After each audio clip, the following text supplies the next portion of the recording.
A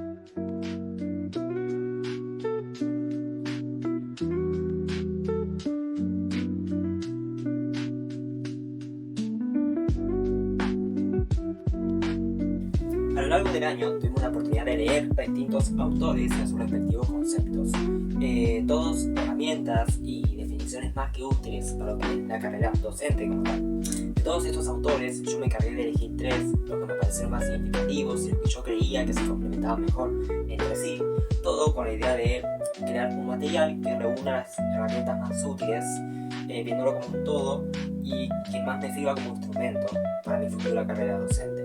Y uno de los primeros textos que leímos y que más significativos creo que fueron es sin duda uno de los escritos por Da Vinci. Así que sin más empezar, vamos por el primer texto.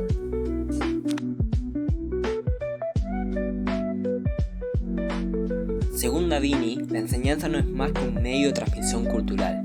Implica asimismo una práctica social propia del hombre y toda su historia. Desde el hombre de las cavernas hasta la propia creación de las dichosas escuelas, el aprendizaje siempre ha estado presente a lo largo de toda la existencia. Siempre se encontró presente en la humanidad porque implica la capacidad de transmitir conocimientos útiles para la supervivencia y para el día a día de las personas. Pero este aprendizaje nunca se dará de buena manera si no existe una voluntad propia de ambas partes, tanto como de la parte docente como de la parte del alumno. Un concepto muy similar al que solía hablar David Ausubel, un famoso psicólogo estadounidense, quien aseguraba en su teoría del aprendizaje significativo que el alumno no aprendería si existe una falta de voluntad propia. Otro de los elementos a tener en cuenta si queremos llevar un buen aprendizaje productivo y provechoso son sin duda todos aquellos elementos que aseguran un buen aprendizaje y que no podemos dejar de lado. Entre esos elementos podemos encontrar los recursos del ambiente, todas aquellas herramientas o utensilios que nos sirven como medio para la enseñanza. Forman parte de los apoyos necesarios. Sin un pizarrón, hojas o lápices, la enseñanza se complica de sobremanera. Tampoco podemos dejar de lado a las formas dentro del ambiente. La relación y forma de interacción entre docentes y alumnos afectará los procesos de aprendizaje. Si nuestro curso se trata de un grupo conflictivo con gran tensión entre compañeros, lograr enseñarles algo resulta un desafío. Y aún así, lograr un aprendizaje productivo en el aula, aún teniendo todos estos recursos a disponibilidad, continuará siendo un desafío si no es que no tenemos una secuencia metódica de acciones que nos ayude a regular y a tener más en cuenta aquellas regulaciones que nos da la institución. Además de que nos permite ofrecerle a los alumnos una clase mucho más pensada y planificada que les ayudará a integrar todos esos conocimientos que queremos darles. Y aún así nada implica, nada asegura que no existan resultados imprevistos. El aprendizaje puede verse afectado dependiendo del alumno, el interés que tengan, su contexto y entre muchos otros factores que no podemos controlar. Pero sin embargo, siempre podemos realizar actividades que nos ayuden a lograr un mejor aprendizaje en los alumnos, sobrellevando así estos resultados imprevistos. Como se dijo anteriormente, sin voluntad del docente, el aprendizaje nunca resultará. Teniendo en cuenta todos estos elementos, podemos decir que la enseñanza es una actividad principalmente dirigida por el docente. Es una actividad que requiere de una autoridad que guíe las enseñanzas. Sin embargo, esta autoridad no implica lo que es la sumisión. Es simplemente una ayuda para que los alumnos puedan lograr su mejor potencial y mejores resultados en el rendimiento académico. Asimismo, otro elemento a destacar de Da Vinci es que desarrolló de manera breve distintos enfoques con los que afrontar la enseñanza, pero creo que tenemos a otro autor que se adentra mucho más en lo que son los enfoques de la enseñanza, los distintos estilos como docente que podemos tener y que lo desarrolla de forma mucho más amplia. Así que sin dar muchas más vueltas, vamos con el siguiente texto, ya habiendo dejado claro lo que es la definición de enseñanza y sus elementos necesarios.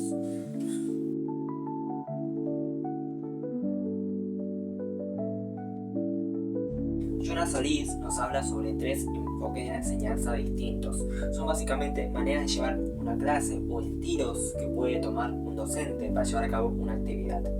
Inclinarse más hacia un enfoque implicará favorecer sus características propias y dejar de lado las características propias de los otros enfoques.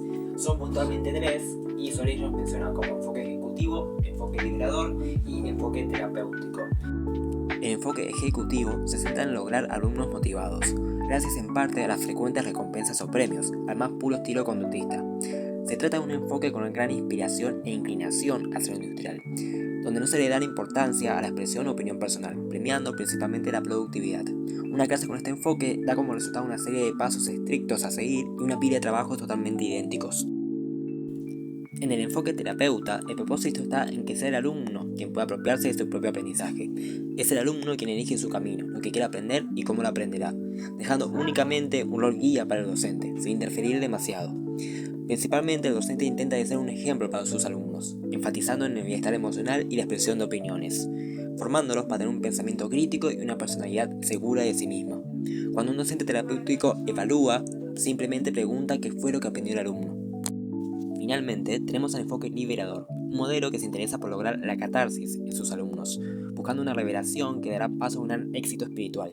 Busca que sus alumnos sean y se sientan libres de elegir lo que ellos prefieran y que formen su propio camino. Se centra principalmente en el pensamiento crítico, rompiendo dogmas y pensamientos impuestos por la sociedad. Dijo anteriormente, cada enfoque tiene sus pros y sus contras, y si bien nos podamos sentir más cómodos con un enfoque que con otro, también es una realidad que nunca podremos limitarnos a llevar a cabo un solo enfoque. En su lugar, nos encontraremos con que existen actividades que se adaptan mejor a un enfoque que a otro, y muchas veces incluso tenemos que mezclar enfoques y fusionarlos y combinarlos entre sí. Al final del día, todos estos enfoques nos sirven como referencia para usarlos como una herramienta, como un método a seguir que nos dé mejores resultados para una actividad o meta específica. Uno no excluye al otro, ni uno es mejor que el otro. Simplemente se trata de estilos distintos que se adaptan a distintas circunstancias. Pero aún nos queda un punto muy importante a tener en cuenta si queremos ver este trabajo como un todo. Ya recorrimos lo que es la enseñanza, cuáles son sus características, cuáles son sus elementos y sus adversidades, como también vimos la manera en la que podemos encarar el dar una clase y los distintos estilos o enfoques que podemos usar. Ahora la incógnita que nos queda y el clavo suelto que nos queda por trabajar es el cómo podemos evaluar tanto a nuestros alumnos como a nosotros mismos. Esa pregunta es Litwin quien la responde.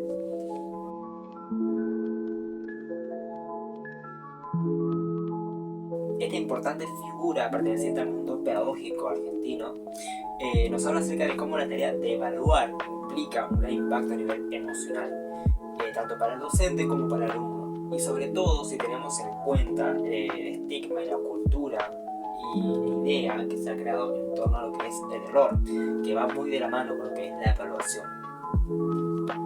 Se considera al error como un sinónimo de fracaso, una derrota. Los alumnos y docentes al momento de cometer un error tienden a sentir una gran angustia, sin ver y darse cuenta de todo lo demás que han logrado y lo grandes que pueden llegar a ser. Sin embargo, el error debería de ser una herramienta útil para lograr un mayor autoconocimiento y aprender de aquel fallo. El error puede ayudarnos a nosotros como docentes y sernos de gran ayuda para lo que es corregir y aprender lo que nuestras prácticas y estrategias pedagógicas. Esto nos permitirá dar clases mucho mejores, mucho más efectivas y lograr aprendizajes mucho más significativos para nuestros alumnos. También Litwin nos habla acerca de distintos enfoques y cuestiones a tener en cuenta para lograr una correcta evaluación en todas sus facetas. Por un lado, tenemos el enfoque de evaluación formativa, donde el punto está en comprender y apoyar el proceso del aprendizaje, viéndolo como un todo y sin enfocarse tanto en el proceso de la evaluación final.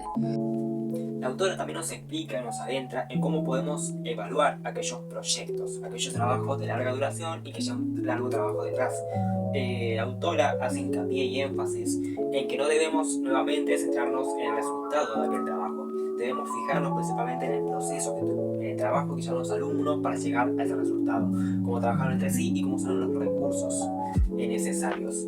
Otro elemento importante que puede ser de gran ayuda es la coevaluación, permitir que los alumnos puedan evaluarse entre sí, sirviendo como un espacio de aprendizaje como también de enseñanza, un espacio donde los alumnos se sientan como iguales y seguros. Finalmente, Litwin nos habla acerca de evaluar nuestra práctica docente y evaluativa. La evaluación no se limita solamente a evaluar a un grupo de alumnos, también debería de llegar a nuestros métodos ayudando a fortalecer habilidades y reflexionar sobre nuestras prácticas. Creo que todos estos tres autores tienen herramientas y conceptos muy interesantes y muy importantes y de gran ayuda y muy útiles. Y aquellos puntos que uno puede tener flojo, el otro puede abarcar de forma mucho más completa y de forma mucho más fortalecedora porque se complementan entre sí.